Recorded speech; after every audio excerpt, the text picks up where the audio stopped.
Bonjour à tous et bienvenue sur Campus Channel. Cet oral est consacré à l'admission parallèle dans le programme Grande École et au MSC de l'IESEG. C'est un moment unique pendant lequel vous allez pouvoir poser toutes vos questions, franchement, et juger de l'intérêt pour vous de l'IESEG. C'est du live, c'est vous qui avez le pouvoir, à vous de faire passer l'oral à l'IESEG.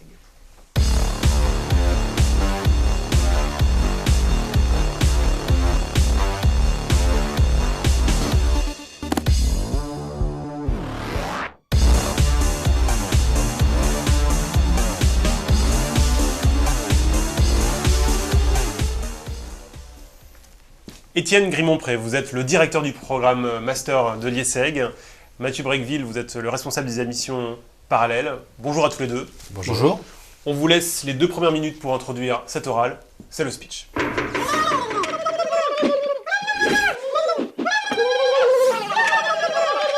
Chut. C'est à vous. Donc l'IESEG est une école de management qui a vu le jour il y a 50 ans à Lille. Donc nous venons de fêter très récemment notre cinquantenaire. C'est une école qui recrute au niveau du baccalauréat et qui forme en 5 ans les étudiants sur le système de Bologne, un cycle bachelor de 3 ans, un cycle master de 2 ans, qui amène les étudiants jusqu'au diplôme de l'IESEG, qui est un master in management visé par l'État, le grade de master. L'école s'est développée tout au long de son histoire et depuis une quinzaine d'années, l'école a vraiment tourné sa stratégie vers l'international, au niveau du recrutement des professeurs, au niveau de l'atteinte d'une taille critique, puisque nous allons bientôt avoir pratiquement 4000 étudiants sur nos 2 campus, puisque l'école s'est développée à Lille et nous avons ouvert il y a quelques années un campus à Paris, donc sur le site de la Défense.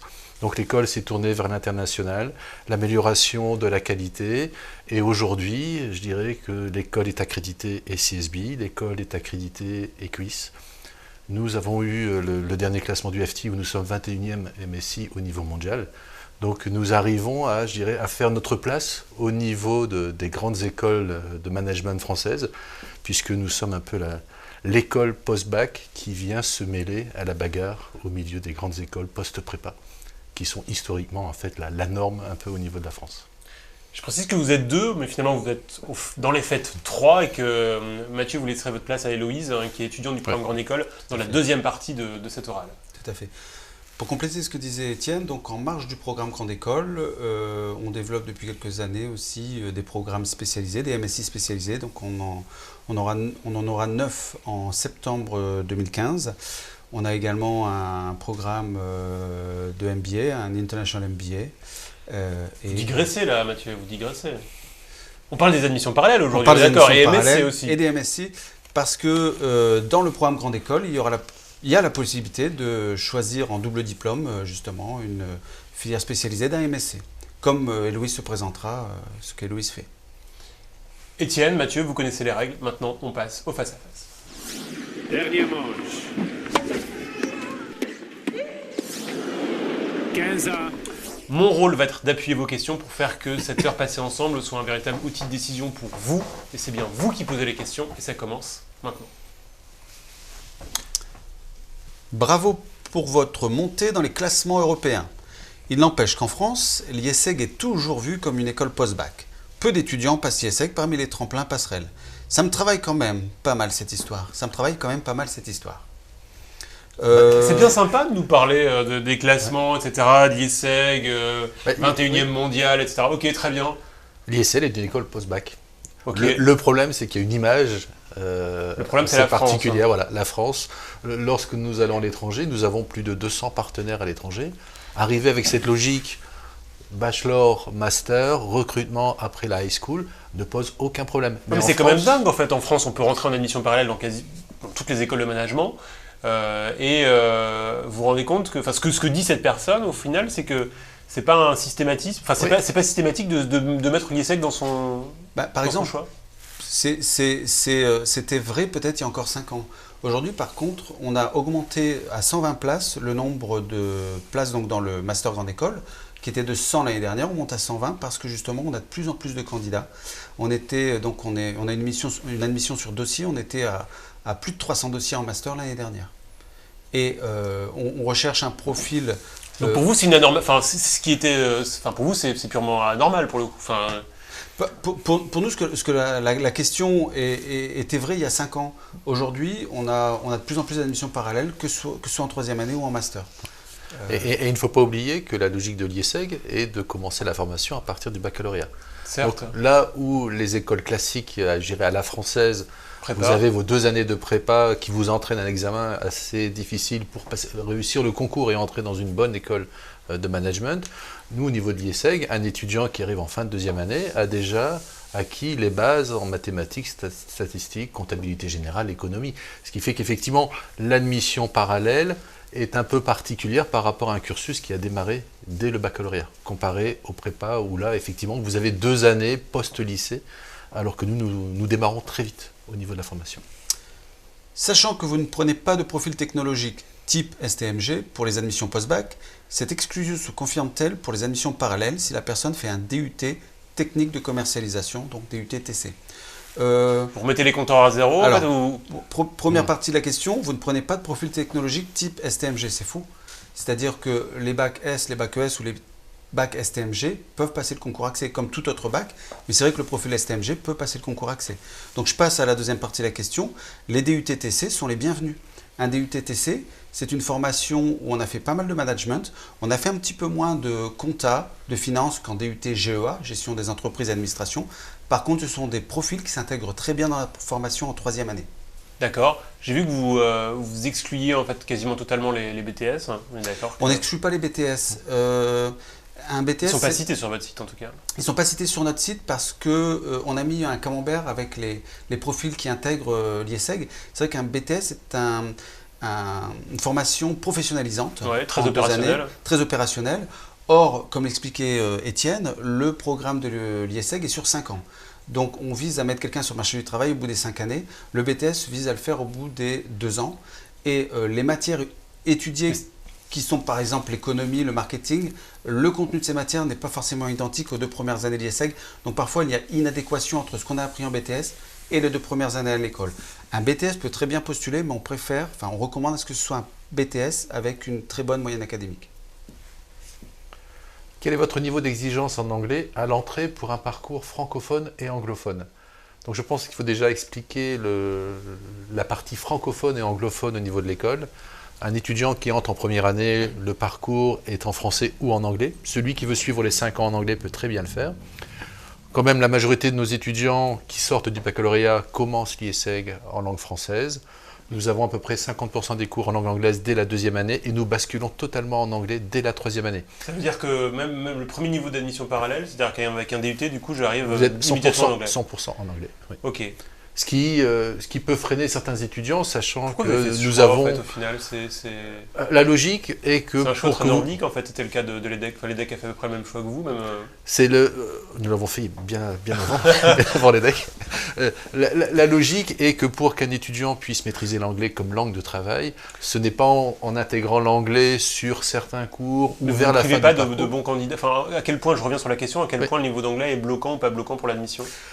Il n'est pas vraiment bloquant puisque nous avons tout un ensemble de systèmes d'aide, de d'e-learning qui permet à l'étudiant de récupérer un niveau de langue. Effectivement, celui qui arriverait chez nous pour intégrer le master avec un niveau d'anglais qui correspondrait par exemple au niveau du baccalauréat, puisqu'à l'université il en aurait fait très peu, Enfin, ce désolé, mais serait, ce serait très compliqué. quand on vient de DUT, on n'a pas forcément on n'a pas forcément un bon niveau d'anglais. en Oui, fait, il hein. y a des filières Oui. anglophones. C'est vrai qu'en général, les jeunes se freinent par rapport à ça.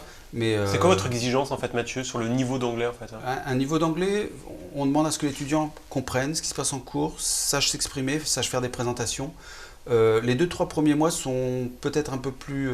le challenge est un peu plus grand. Mais vous avez l'impression que sur les épreuves, en tant que telles, vous avez l'impression que c'est un vrai élément discriminant, l'anglais, ou pas? Non, l'oral Non. d'anglais est coefficient 3 au même stade que l'entretien de motivation. Donc l'anglais est aussi important que la motivation. Le dossier est coefficienté 7. Mais au niveau de l'anglais, nous, on ne bloque pas les étudiants. C'est les étudiants, quelquefois, qui s'autocensurent, malheureusement. Et si on veut faire des écoles de management dans une école comme l'IESEG, ne pas parler anglais à la fin de la formation, c'est plutôt un inconvénient. Oui, et donc l'anglais n'est pas un élément éliminatoire au niveau du concours en admission parallèle. L'exigence, c'est d'avoir un niveau minimal de 880 au TOEIC, au test TOEIC. Donc c'est le niveau le plus élevé en France. En sortant. En sortant. Mais comme vous baignez dans une atmosphère internationale et anglophone, effectivement, le niveau d'anglais s'acquiert de fait sur les 2 années du master. Je suis en licence 3 AES. On est d'accord que je peux décider d'intégrer soit le master grande école voie générale, soit un master en apprentissage, soit un MSI. Comment choisir? Une petite précision, donc pour le MSI, qui est une formation de la conférence des grandes écoles, on ne peut intégrer un MSI qu'après un bac+4. D'accord. Donc après un master 1. C'est une année de formation. Le C'est une année de formation, c'est MSI logique. spécialisé, 90 crédits, ECTS. On peut intégrer effectivement soit le master grande école voie générale, soit un master en apprentissage. Que ce soit le master grande école ou le master en apprentissage, c'est le même diplôme qu'on obtient au bout de la formation. Et le master en apprentissage et le master école, là, je vais laisser Étienne continuer là-dessus, mais c'est pas du tout la même formation. Dans le master général, on est dans une... On a le même diplôme, mais c'est pas du tout la même formation. Pas du tout la même formation. Et l'un, vous l'appelez master grande école, et l'autre, vous dites master apprentissage. Master grande école, filière apprentissage. Filière apprentissage. En Master fait, grande école, filière Non, classique. j'ai eu peur. non, ce qu'il faut, c'est intégrer la grande école. Donc en fait, le concours est le même puisque vous allez intégrer la grande école au niveau du master avec l'objectif d'obtenir votre diplôme au bout des 2 ans. L'organisation est différente. Sur le master classique, effectivement, l'étudiant fait son choix, construit ses semestres, choisit ses cours, choisit sa spécialisation. Au niveau du master en apprentissage, l'étudiant, en fait, va s'intégrer dans un groupe avec un format assez rigide, puisque c'est une logique de 3 semaines en entreprise, 1 semaine dans l'école, avec un suivi administratif assez particulier. L'étudiant devient salarié et quitte son statut C'est étudiant. l'apprentissage, en fait. Et c'est la logique de l'apprentissage, avec ses avantages et ses inconvénients pour l'étudiant. Et donc, c'est l'organisation du parcours qui est tout à fait différente. L'objectif, les contenus, par exemple, sur le tronc commun, sont les mêmes, que ce soit la filière classique ou la filière en Mais apprentissage. vous avez quand même réussi à maintenir votre originalité. Vous savez quand même, chers messieurs, que vous êtes une des rares écoles, ou voire l'école, qui réserve en fait la filière apprentissage à des secteurs ou à des fonctions particulières. C'est-à-dire que si je veux faire de la finance, par exemple, en apprentissage, vous allez me dire non, en fait, c'est pas une filière en apprentissage, c'est... j'ai plus les 3 intitulés, je crois qu'il y a 3 filières, c'est ça?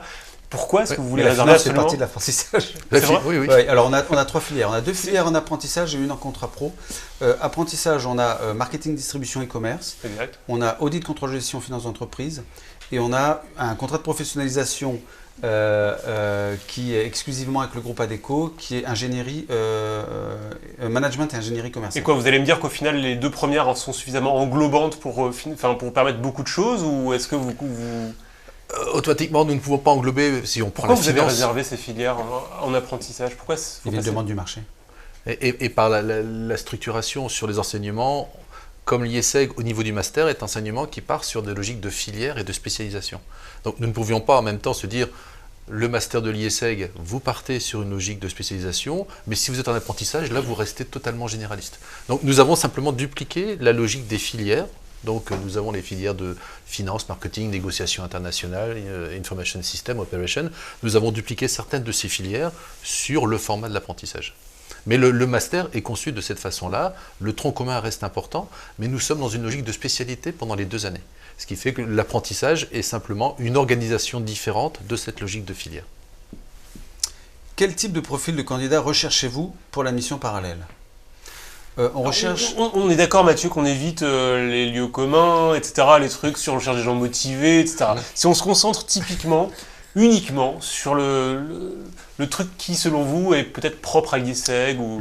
Oui, comme on a une logique en 5 ans et qu'on commence dès la première année à faire du management, on recherche des profils académiques qui sont cohérents avec l'enseignement à l'IESEG. On parlait tout à l'heure de DUT-TC, DUT-GEA, licence économie-gestion, licence économie-finance, que ce soit pour la 3e année ou le master. Donc des gens qui ont le bagage académique qui correspond à ce qui a été fait à l'IESEG. Donc qui ont fait de la gestion, en gros. Ouais. Ok, ça on est d'accord. Vous êtes Licence une des seules, AES, on a parlé tout à encore une l'heure. fois, vous êtes une des seules aussi à faire ça. Oui, parce que, un exemple tout simple, je veux rentrer en master de russe, mais j'ai jamais fait russe.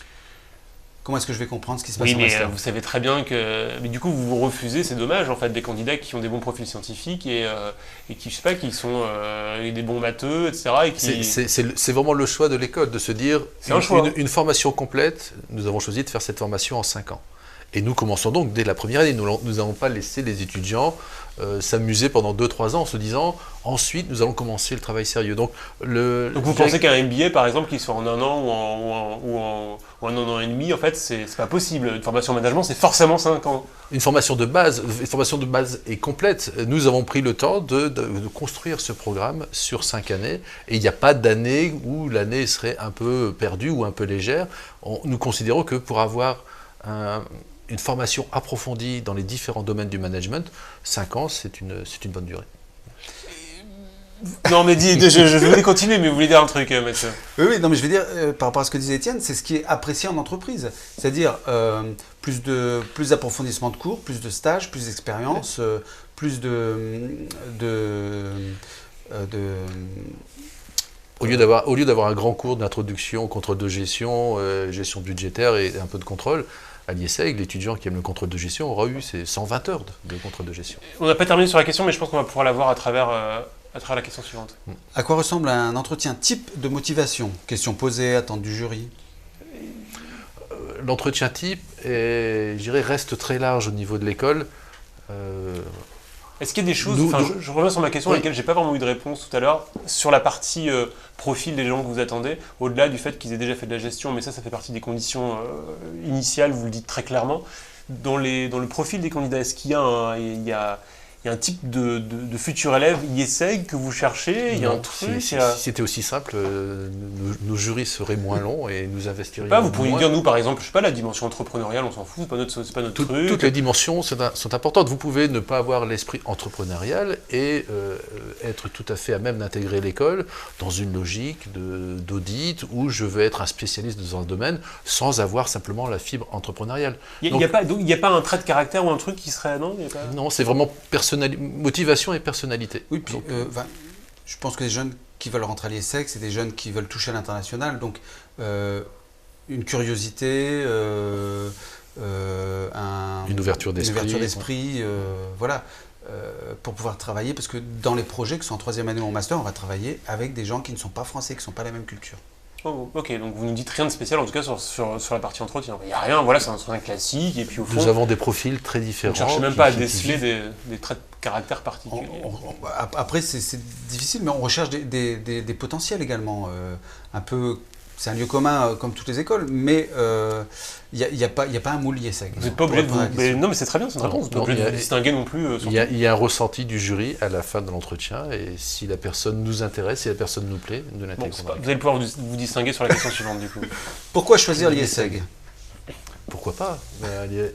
L'IESEG, je dirais, nous y travaillons, donc nous croyons à l'IESEG. Jusque-là, on est d'accord. Mais si vous mettez dans la position d'un candidat, tiens, prenons la posture du premier candidat qui se disait au final, j'avais pas forcément pensé à l'IESEG parce que je suis resté sur l'idée que c'est une école post-bac, alors que cette école, j'ai regardé un peu les classements du Financial Times, je me rends compte que manifestement, elle est placée devant d'autres. Pourquoi je dois la présenter? Pourquoi est-ce que je dois présenter IESEG en même temps qu'Audencia, en même temps qu'EDEC, en même temps que...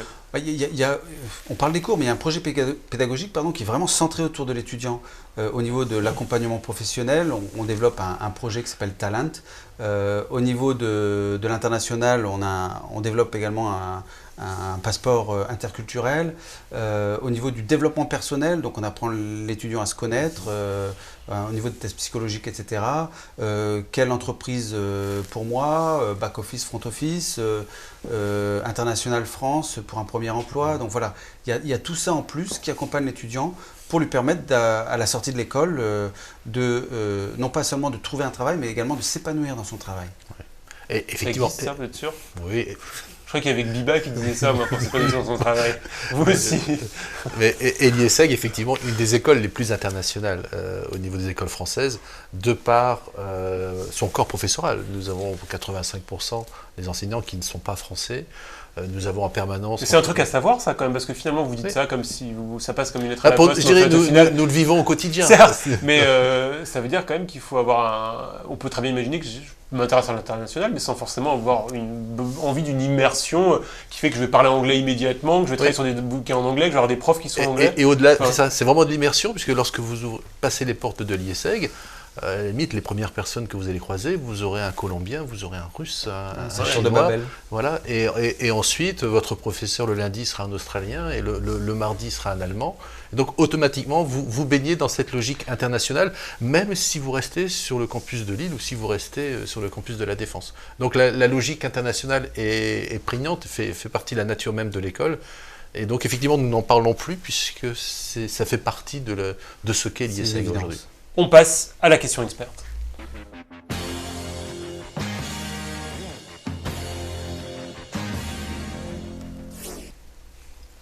Question experte. Quand on écoute les intervenants de l'IESEG, on ressent en général un mélange d'esprit humaniste et de rigidité. Esprit jésuite, es-tu là?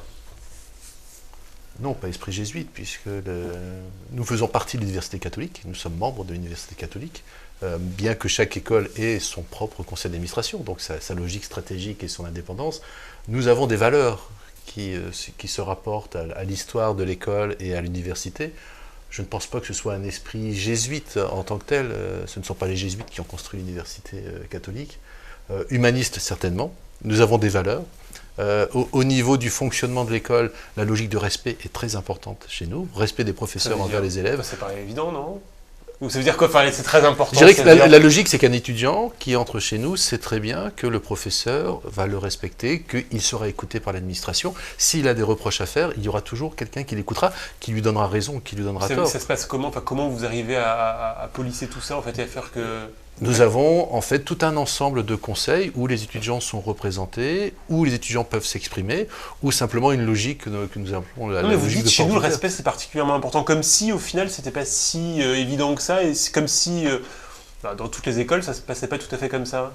Dans notre esprit... Vous éduquez à la politesse ou enfin, comment ça se passe en fait? Non, nous vivons la politesse et le respect, ce qui fait que si, par exemple, s'il y a un conseil de discipline, il pourra avoir un conseil de discipline uniquement sur une question de respect ou un rappel à l'ordre par rapport à la vie dans l'école. Sachant que l'école est également une école qui est multiculturelle, et donc ce qui est une valeur pour vous ne l'est pas forcément pour votre voisin. Donc le vivre ensemble est très important, puisque un Français pourra avoir des comportements qui seront considérés comme choquants par un Indien. Donc cette approche interculturelle est très importante. Et dans tout cela, pour nous, certaines valeurs humaines, et en particulier le respect, sont des éléments sur lesquels nous faisons très attention. Que ce soit au niveau des professeurs, au niveau de l'administration ou des étudiants. Pouvez-vous faire le point sur le nombre de places en admission parallèle et les ratios? Donc ça, c'est une question pour moi. Alors, on y va? Bon, on y va. Alors, on a déjà eu une partie de la réponse tout à l'heure. Donc, on est passé de 100 à 120 places pour le master. On a pour l'apprentissage 26 places par filière, donc dans les trois filières de l'alternance. L'année dernière, on a eu... Quand on dit 26 places, enfin par filière? Oui. Et c'est en plus? Ou non, comment... ça fait partie des 120. D'accord. Donc, il faut savoir qu'au niveau de l'apprentissage, c'est en interne et en externe également. D'accord. Parce que les internes, donc les étudiants de l'IESEG, ont également un concours en interne à passer. D'accord. Pour le master, il y avait un peu plus de 300 dossiers l'année dernière que nous avons reçus. Pour la troisième année, il y a 50 places. Et l'année dernière, nous avons reçu environ 200 dossiers. D'accord. Au niveau de l'admissibilité, on a pris une centaine de dossiers en troisième année qui sont venus aux oraux. Et au niveau du master, il y a environ 200 dossiers, enfin 200 personnes qui sont venues aux oraux. Ouais, c'est encore le moment de postuler, parce qu'au final les ratios sont pas encore. Il y a une augmentation de 15%, enfin une grosse progression, 15% à 25% chaque année en moyenne. Et on peut postuler, donc il faut déposer un dossier avant le 6 avril. Venant de licence de droit, peut-on intégrer votre école et poursuivre dans l'audit? Est-ce possible ou risque-t-on d'avoir des lacunes? Je crains que le droit, vous nous tirez un trait dessus, non? Le droit, c'est compliqué pour intégrer une école comme l'IESEG. C'est comme ça que vous dites, c'est compliqué. C'est pas possible. C'est pas possible. On n'a pas le droit de refuser une candidature, mais l'honnêteté, quelqu'un qui veut postuler d'une licence, il a tout à fait le droit, licence de droit. L'honnêteté nous veut dire qu'effectivement, en licence de droit, il n'y a pratiquement aucune chance d'être admissible. Vous vous rendez compte quand même, vous privez des... Mais je reviens sur ma question. Ce serait envoyer les étudiants dans le mur. Vous n'allez pas dire qu'à l'ESSEC, à l'EM, à Audencia, les decks, ils envoient des étudiants dans le mur. C'est pas la même structure. Lorsqu'un étudiant arrive à Audencia, il va démarrer, il vient avec sa licence de droit, il va être toujours dans l'enseignement très général et les fondements du management. Alors qu'un étudiant qui arriverait avec une licence de droit à l'IESEG arriverait déjà dans les cours de spécialisation et les cours d'approfondissement. Donc effectivement, le décalage entre une école faire un SAS, un petit SAS de 3 mois, c'est ce qu'on fait en général. On fait un petit SAS, on fait tout accéléré. Dans une école comme l'IESEG, le SAS serait d'1 an et demi, 2 ans pour récupérer le niveau qu'ont les étudiants. Donc effectivement, ce serait envoyer l'étudiant vers l'échec que de le laisser. Finir avec le temps par trouver une solution, c'est pas possible quand même de refuser des candidats comme ça, enfin, de refuser de fait. On a réfléchi, candidats, à ce SAS, c'est beaucoup trop lourd. Enfin, c'est vrai qu'il y a, dans les 2 premières années, il y a énormément de choses. Ce serait ajouter au minimum 1 année d'enseignement pour les remettre à niveau. Vous dites que vous regardez les notes de terminale et les notes de bac. Un bac sans mention et des bulletins moyens ont-ils leur carte à jouer sur les AST? Oui. Vous regardez le bac, mais uniquement pour ceux qui rentrent sur Pour les 3e années, on regarde les notes de terminale et le bac. Pour ceux qui veulent rentrer en master, on regarde que les notes du supérieur, donc les 5 semestres. Puisque le 6e semestre sera... Donc dans le premier cas, en fait, un bac sans mention donc bac sans mention et bulletin moyen... En gros, dossier académique moyen. Oui. C'est une logique de concours, il ne faut pas oublier que c'est une logique de concours. Donc un dossier moyen, si vous êtes en concurrence avec certains camarades qui ont des dossiers bien meilleurs que vous, c'est une logique vraiment de classe. Tout dépend de votre acception du dossier, en fait, si vous avez une acception uniquement académique du dossier ou si vous êtes capable de faire évoluer le dossier avec d'autres choses. Et c'est beaucoup plus compliqué que ça. Les dossiers, on en discutait tout à l'heure avec Étienne. Et c'est vrai qu'on regarde énormément de choses dans un dossier. Un étudiant qui est dans une formation, il a 12 de moyenne. On regarde aussi la moyenne du groupe. Est-ce que si la moyenne du groupe est de 7 ou si la moyenne du groupe est de 14, ça ne veut pas dire la même chose au niveau de la qualité du dossier de l'étudiant. On regarde également les lettres de recommandation, on regarde le CV, qu'est-ce qu'il a fait, est-ce qu'il est parti à l'étranger, est-ce qu'il a travaillé. Donc le conseil que je peux donner aux jeunes, c'est que au lieu de mettre vendeur chez Decathlon, Pimki, etc., qu'il détaille bien ce qu'il a fait parce que chaque expérience est différente. Et dans quelle mesure, c'est la question, c'est un coup d'opportunité de se présenter au final. Enfin, je me présente à l'IESEG, j'ai juste envie de savoir si au final, si j'ai pas eu de mention et si mes résultats sont assez moyens, est-ce que le reste, vous parlez du CV, etc., sont des choses qui sont en mesure de me rendre au moins... Si vous avez un parcours universitaire que vous considérez comme moyen ou que nous considérons comme moyen par rapport aux éléments que nous aurons sur le dossier, mais que vous avez un vécu professionnel ou un vécu personnel au niveau des projets que vous avez pu réaliser, au niveau des expériences que vous avez pu vivre, donc effectivement, votre dossier nous intéressera. Nous n'allons pas rester focalisés uniquement sur l'aspect académique.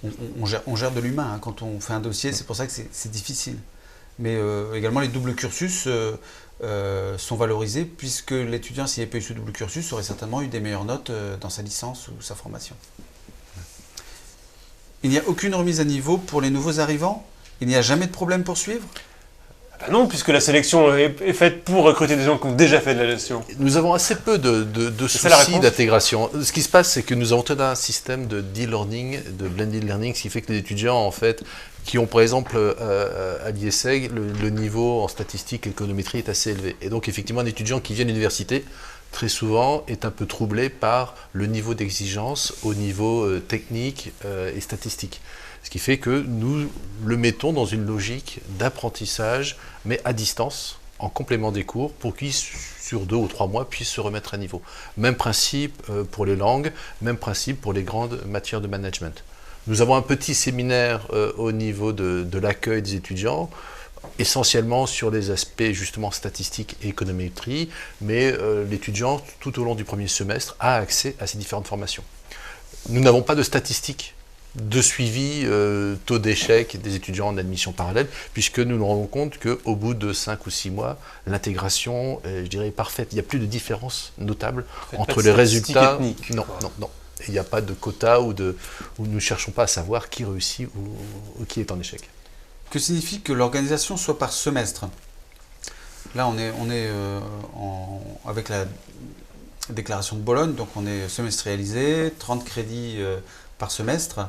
Au niveau du master ou la 3e année, donc 3e année c'est 2 semestres de cours à 30 crédits par semestre. Au niveau du master c'est 2 semestres de cours, 1 semestre de stage et 1 semestre de mémoire qu'on peut organiser les semestres selon 3 parcours possibles. On choisit sa spécialisation, on choisit ses cours. Au niveau du master filière initiale, on est vraiment à un parcours à la carte.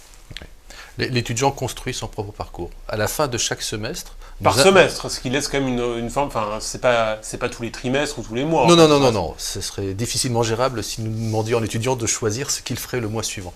Mais par exemple, au début du mois de décembre, voilà, nous avons demandé aux étudiants ce qu'ils pensaient faire sur le semestre janvier-juin. Certains m'ont dit « je continue sur la logique de cours », d'autres sont partis sur une césure, d'autres sur un stage cadre et d'autres sur un échange à l'étranger. Donc, à la fin de chaque semestre, l'étudiant construit son parcours et donc effectivement, l'objectif c'est d'obtenir les 120 crédits lui permettant d'obtenir son master in management. Mathieu, ça fait une demi-heure que vous êtes là, c'est votre fin. On vous laisse un dernier mot, un point, puisque oui.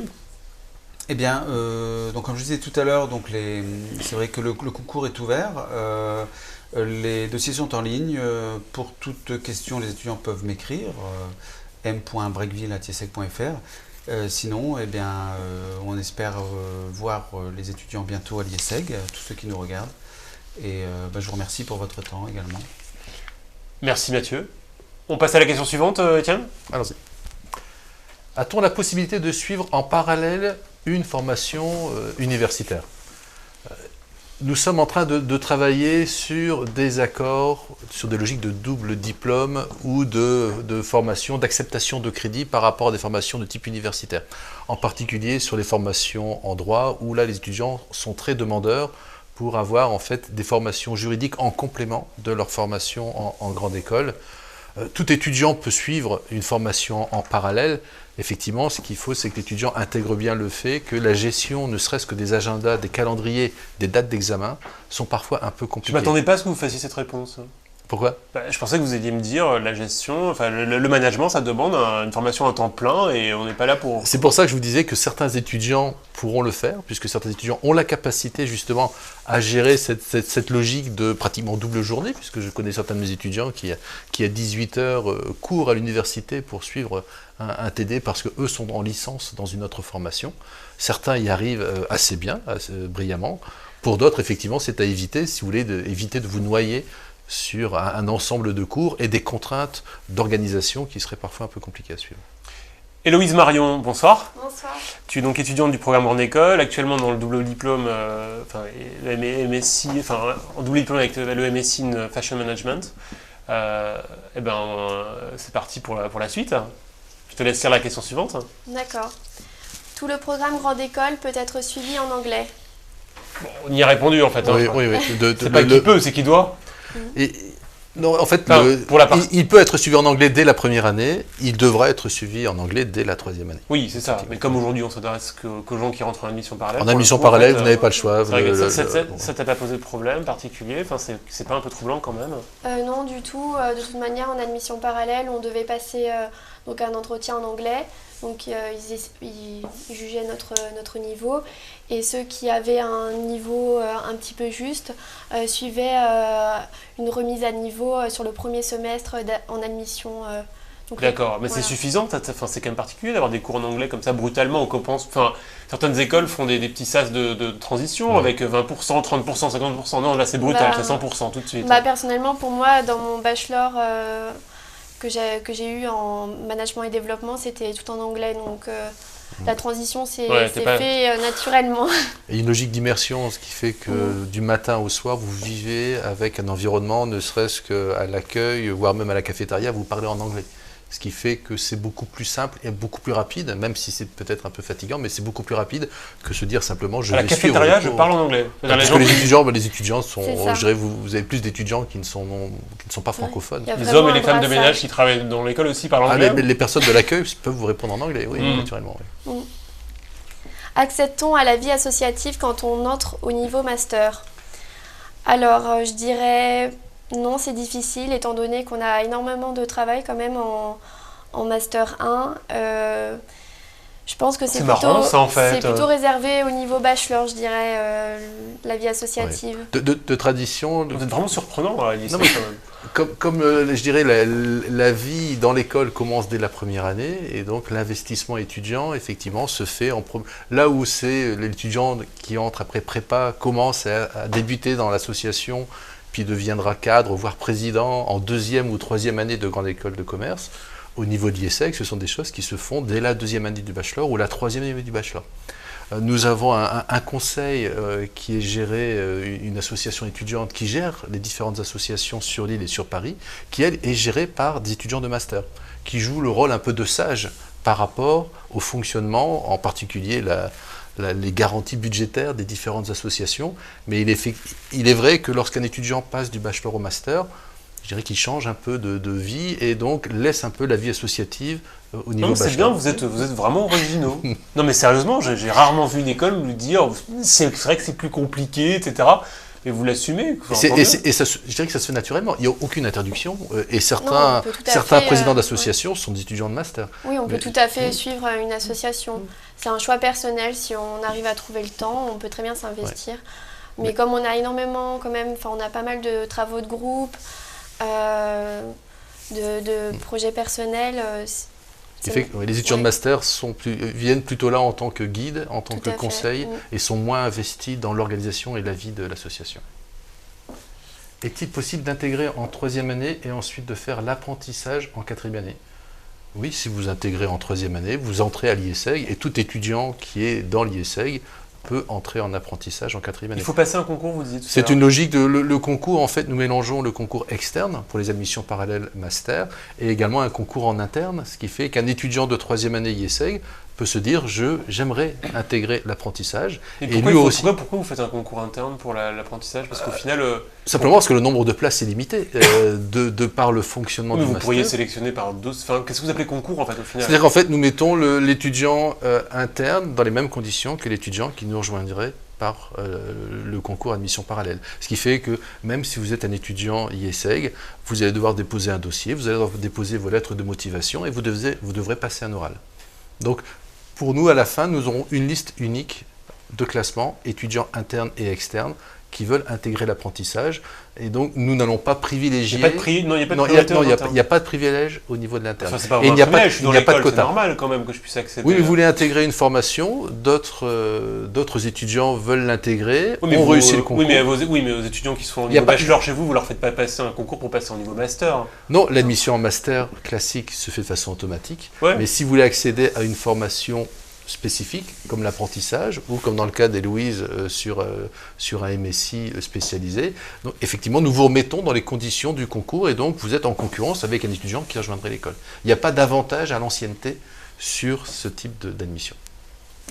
Une amie qui est actuellement dans l'école me dit qu'elle a l'impression que la pédagogie de l'école est un peu différente ailleurs, sans trop réussir à la nommer. Vous pouvez nous en dire plus ? Il faut qu'il la vive. Vous auriez une pédagogie spécifique ou quelque chose de... Enfin... Il y a une logique où l'étudiant doit apprendre un peu l'autonomie, puisque Héloïse, voilà, chaque semaine, vous changez de professeur, très souvent vous changez de nationalité, vous changez de groupe. Comme ça, vous changez de nationalité? Vous avez un professeur. On a vraiment des professeurs de tout horizon, on va dire, de toute nationalité. Et donc, chaque semaine, on est amené à changer de groupe de travail. Donc, on doit sans cesse réussir à reconstruire... comment dire Je ne peux pas rester avec mes potes Non, du tout. Généralement, c'est des groupes, on va dire, imposés pour justement essayer de séparer ces groupes, essayer d'aller vers l'autre. C'est donc l'ambiance. Et vos choix personnels font que, en choisissant vos cours, automatiquement, vous allez changer de groupe et d'organisation chaque semaine. Vous débrouillez pour être avec les potes quand même. Oui, après, mais c'est intéressant de rencontrer de nouvelles personnes et justement de se confronter à des différences culturelles, et c'est ce qui est très enrichissant. Et effectivement, au niveau de la pédagogie, nous considérons que l'étudiant est autonome, ce qui fait qu'il y a effectivement beaucoup de travaux de groupe, beaucoup de préparation à l'extérieur des cours. Et donc, dès le bachelor, nous apprenons l'étudiant à savoir gérer son temps, son organisation et la logique de travaux de groupe et de travail en équipe. Ce qui fait qu'au master, je dirais, nous l'appliquons et ça devient assez naturel au niveau des étudiants. Concernant le financement de l'école, quelles sont les différentes options à part le prêt étudiant ? Quelles sont les modalités pour obtenir un prêt de la part de l'école ? Quand doit-on commencer à rembourser ? Sur combien de temps ? Voilà, ce sont les modalités classiques de financement Certes. des études étudiantes qui sont effectivement coûteuses en école de management. Et donc l'école a tout un ensemble de partenariats avec nos partenaires banques, ce qui fait que les étudiants ont accès à des taux assez privilégiés, Ouais, des avec taux. un décalage dans le temps. Certes.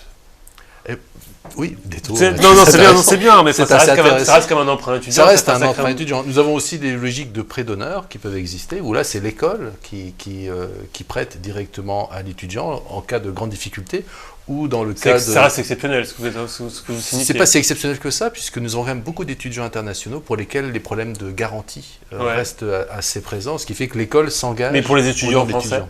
Et pour les étudiants français, très souvent, ils n'ont pas de problème d'accès au financement bancaire. Effectivement, les études sont coûteuses. Est-ce qu'il y a des bourses Il y a des... significatives. Il existe, non, au niveau de l'école, nous avs des logiques en fait de prêt à taux zéro. En fait, nous décalons et nous aidons les Ah, vous étudiants. donnez pas, en vous difficulté. prêtez. Nous prêtons, oui. C'est la logique du prêt d'honneur qui a été privilégiée par l'école.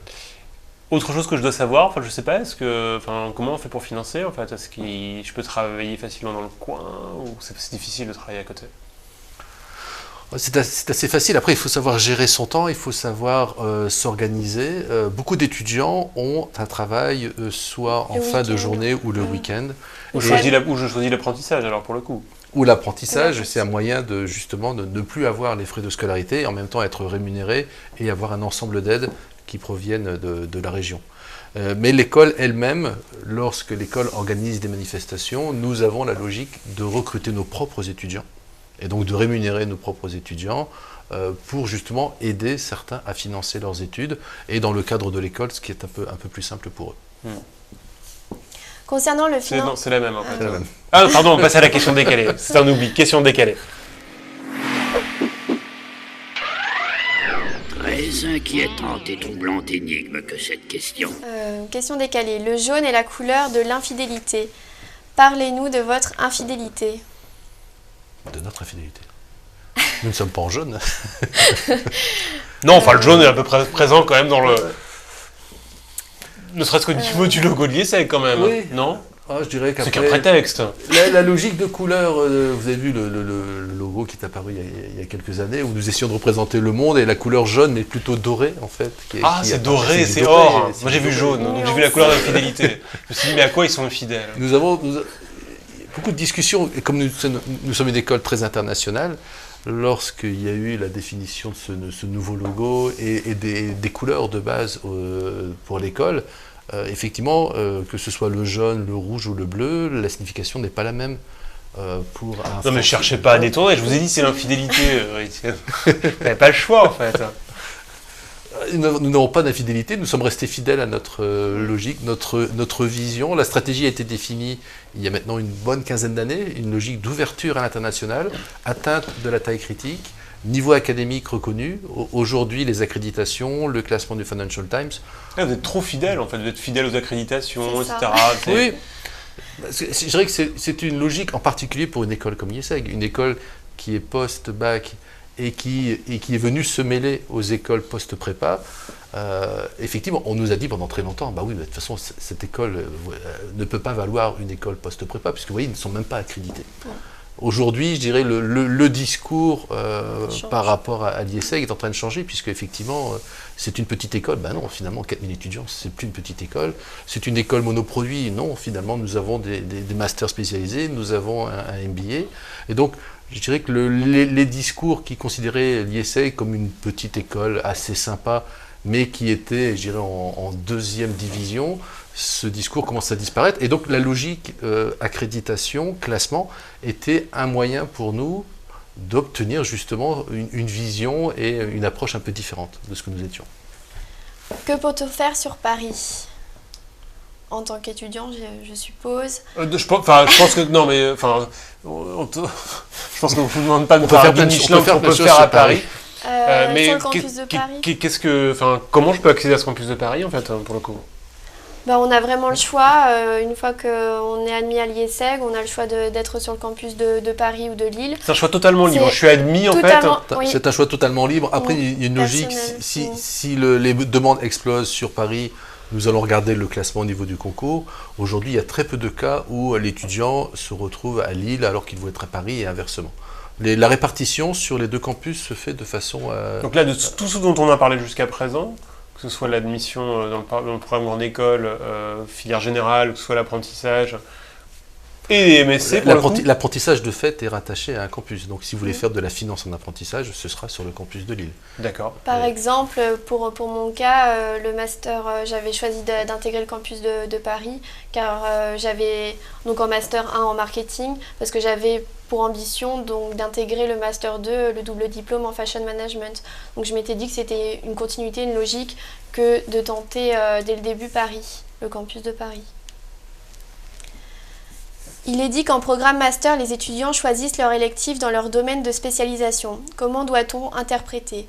Quand doit-on choisir la spécialisation? Quand on arrive en master 1, généralement on a des affinités avec une spécialité précise. Donc moi par exemple c'était le marketing. Donc on a le choix de se spécialiser intégralement ou pas. Moi j'avais choisi de choisir tous mes électifs en marketing. Donc après ça c'est vraiment, on peut choisir un peu de marketing, un peu de finance. Mais les électifs ne sont pas forcément dans la spécialisation alors, c'est ça? Non. En choisissant votre spécialisation, vous allez avoir quelques cours de tronc commun. Par exemple, quelqu'un qui choisirait la filière finance, nous considérons qu'on ne peut pas sortir avec une spécialité finance sans avoir fait certains grands cours comme Fund Valuation ou Portfolio Management. En dehors de ces quelques cours de filière, l'étudiant a un choix complet parmi l'ensemble des cours proposés par l'école, ce qui fait qu'effectivement les étudiants en finance vont prendre tout ce qui est en finance, c'est assez naturel chez eux, ils veulent avoir le maximum de cours et de techniques au niveau financier, mais un étudiant qui sera en marketing pourra très bien se dire je prends mes cours de marketing, mais j'en prendrai 2 ou 3 en négociation, peut-être 1 ou 2 en information system ou en operation. Donc l'étudiant peut faire son propre mix. C'est pour ça que même si nous avons 500 étudiants, pour l'instant nous n'avons, je dirais que pratiquement aucun étudiant n'a le même parcours que son voisin. Peut-on être admis en master classique malgré une non-admission en master apprentissage?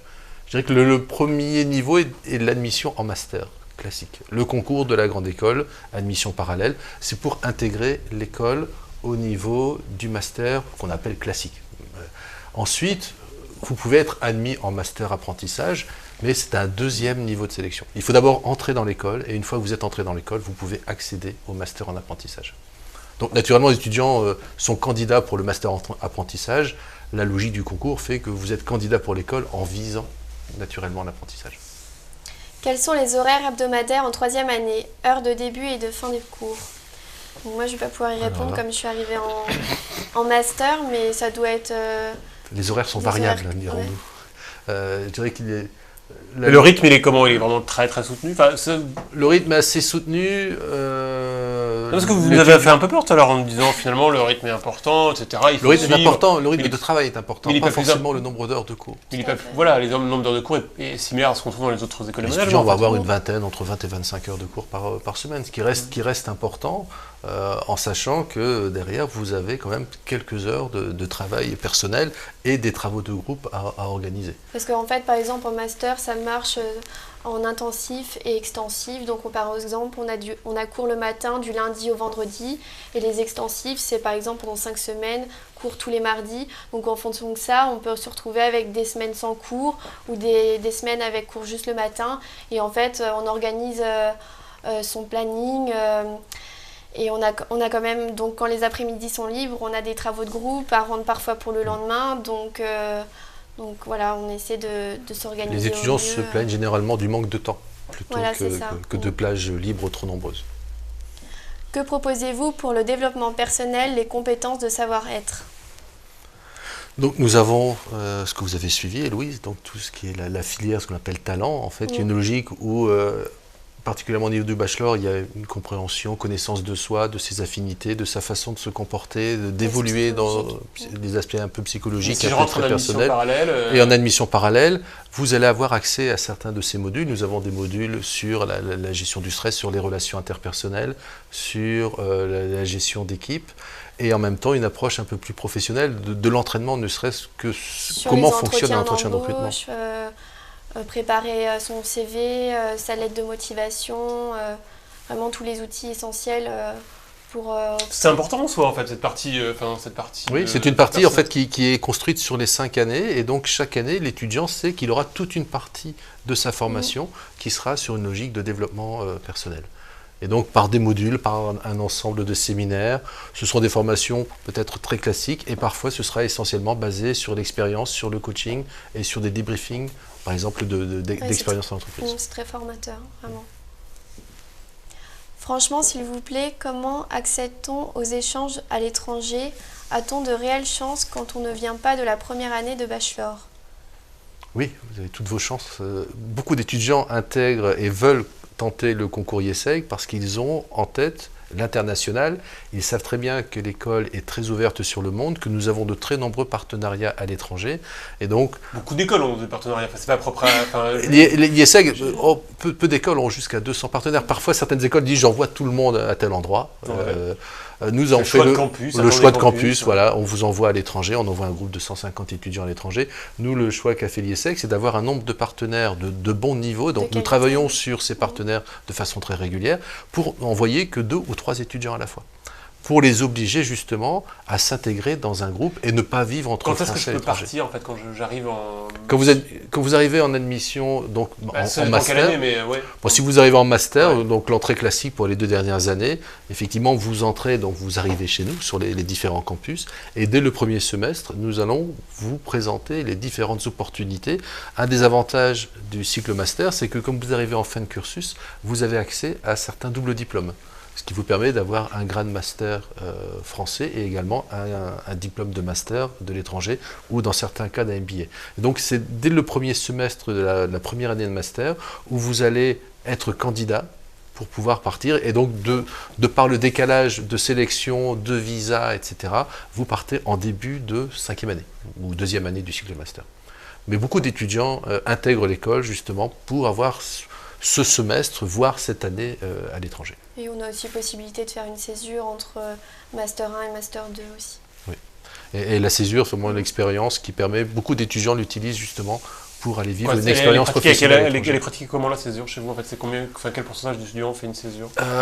Aujourd'hui, nous sommes à peu près à 40% d'étudiants qui choisissent de faire la césure, oui. Et ça augmente d'année en année. Les étudiants intègrent de plus en plus le fait qu'une expérience professionnelle, voire un projet personnel, 5 ans l'IESEG, ça suffit pas, quoi. 6 ans, et hop.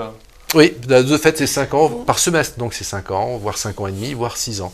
Mais je les encourage, donc je suis désolé, mais je les encourage à faire l'IESEG en 5 ans et demi, voire en 6 ans, parce que toutes les expériences que les étudiants peuvent avoir dans le cours de leur formation, et parfois des expériences un peu exotiques, c'est beaucoup plus facile de les faire lorsque vous êtes dans un cursus, avec l'accompagnement de l'école, avec la protection également de l'école, que de choisir de tout quitter à 40 ans avec femme et enfants pour aller vivre au bout du monde.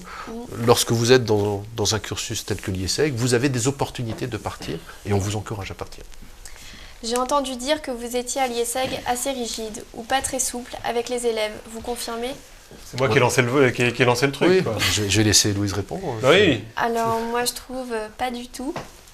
Au contraire. Je ne la menace pas. Non mais si, on voit l'image, vous la menacez en fait, vous la menacez. Non, vraiment pas. Ce qui m'a plu vraiment à Est-ce que tu comprends pourquoi cette question arrive? Enfin, pourquoi? Non, à vrai dire, je la comprends pas. Rigide, non, je pense exigeant, ils attendent... On a compris que vous étiez un peu mené à la baguette en plus, parce qu'il faut que vous soyez poli, respectueux. Voilà, c'est ça.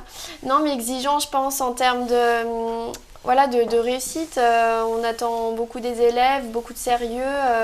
En général, les élèves s'impliquent vraiment beaucoup. Mais quoi, t'as senti par exemple, toi qui avais fait un bachelor avant, pour le coup, tu t'as senti une différence de culture ou... Non, pas du tout. Moi, ce qui m'a vraiment plu à l'IESEG, c'est ce côté humain, ouverture d'esprit, chaleureux.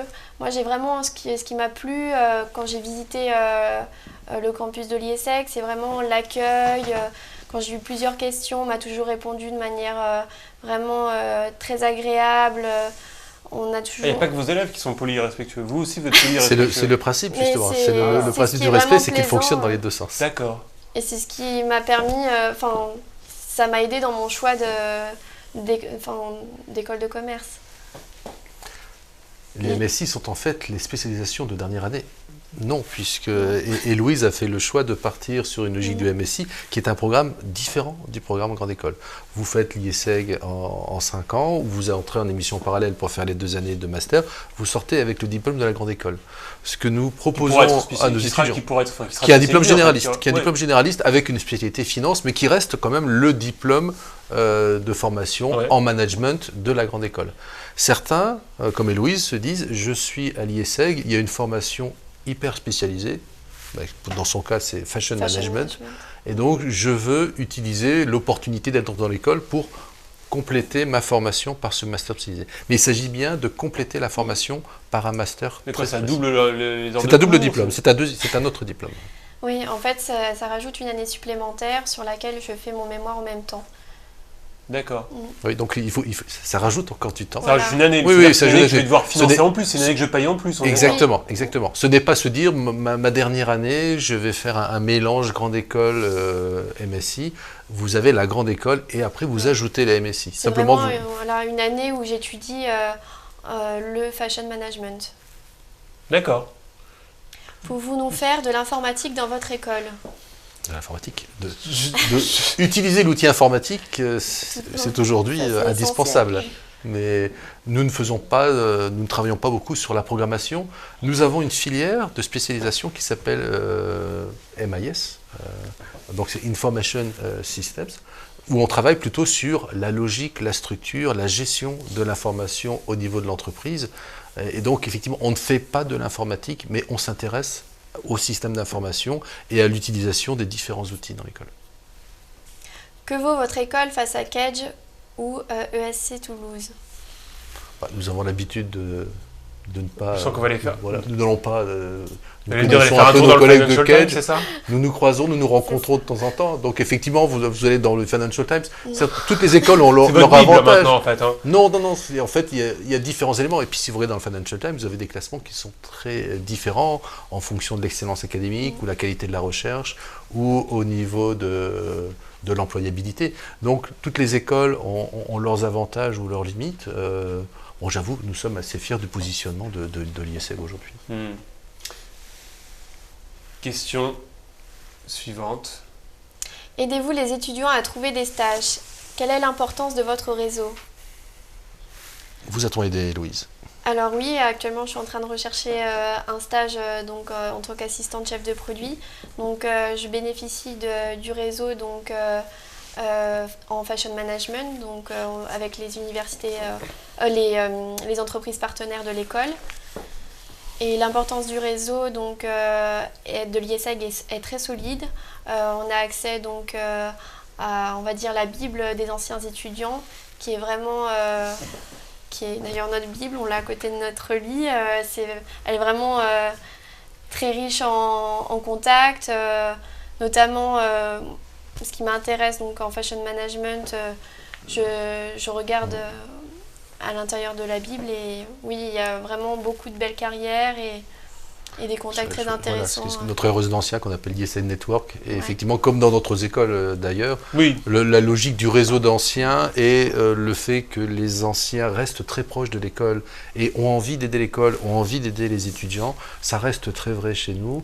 Et donc, nous avons un ensemble de diplômés qui se tiennent au courant de la vie de l'école et qui suivent régulièrement et qui proposent des stages et qui font jouer l'aspect réseau pour l'IESEG. Oui, chaque jour, il y a de nombreuses offres qui sont postées via l'IESEG. Nous avons une plateforme et donc beaucoup d'offres arrivent par ce biais-là. Étienne et Loïse, ça fait 1 heure qu'on est ensemble. Déjà. Il va être temps de conclure. On vous laisse un dernier mot à l'un et à l'autre. Et Louise ? J'espère que j'ai pu répondre à l'ensemble de vos questions. N'hésitez pas à venir visiter les différents campus de l'IESEG et de venir rencontrer les étudiants qui seront vraiment très heureux de partager leur expérience. Et je vous souhaite vraiment bonne chance dans la préparation de vos concours et dans les oraux.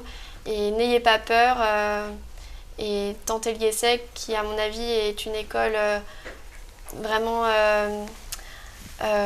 qui ne cesse de progresser et j'en suis ravie de l'avoir intégrée. Étienne, Je n'ai pas rajouté que grand-chose. dire après ça? Que Voilà. dire après ça? C'est Voilà. pas possible. Un petit conseil, c'est venez nous voir. Je pense que pour savoir si vous serez bien dans une école, il faut ressentir un peu l'ambiance. Et donc venez sur le campus. C'est si pas pareil vous- à Lille et à Paris. L'état d'esprit il est le même. L'ambiance, les bâtiments, la structure est peut-être un peu différente, mais un étudiant lillois n'est pas perdu à Paris, un étudiant parisien n'est pas perdu à Lille, puisque l'état d'esprit, la logique, le fonctionnement de l'école, la façon de vivre ensemble est la même sur chacun des campus. Et nous faisons très attention justement à garder cette logique il y a un esprit IESEG, et quel que soit l'endroit où vous êtes, cet esprit IESEG reste présent. Étienne, Héloïse, Mathieu, merci pour l'ensemble de vos réponses. Vous avez fait passer l'oral à l'IESEG. Merci pour l'ensemble de vos questions et à bientôt.